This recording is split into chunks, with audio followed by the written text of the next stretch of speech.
Hello and welcome to another fun-filled edition of Adam's Music Box. Now, many of you know that organ is my favorite instrument. I was a drummer, but I love the organ in all of its many forms because it's the biggest, baddest, most versatile of all the instruments.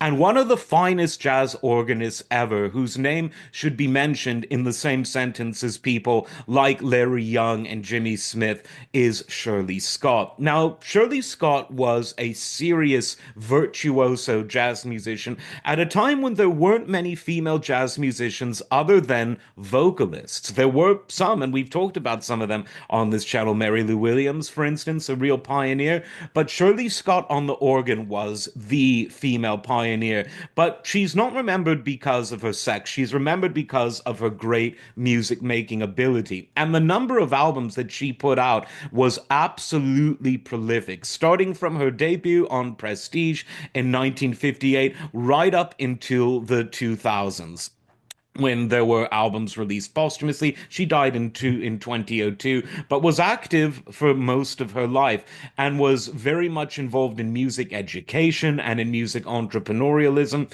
But it's the playing itself that I think really is compelling because she had an approach to organ that was so incredibly lyrical, so incredibly soulful, and so incredibly, I would say, profound. She was able to make, minor keys sound happy and major keys sound contemplative. She had a really interesting way of playing around with chordal harmony.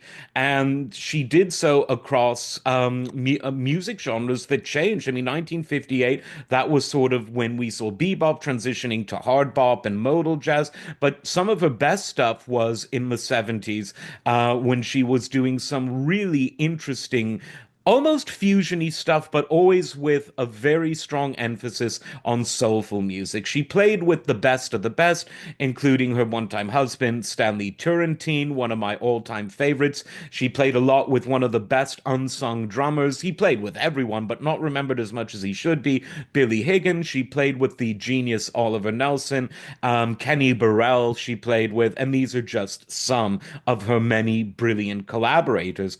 Now, a lot of her 70s stuff isn't on your Spotify's and your Whatify's, so you'll have to dig deeper for that. Some of it is, but her 50s and 60s stuff is generally very easy to find. And one album that I think is a really good place to begin with, it's got Billy Higgins on the drums, so you can hear him. It's got Harold Vick making, completing the organ trio. This is called One for Me. It's got the iconic album photo you see behind me, and it's just breathtakingly brilliant from start to finish. So, if you want to hear some great organ played by one of the great pioneers of modern jazz, check out Shirley Scott and try to just make your way through all of her many albums. Make a week out of it. You will love it.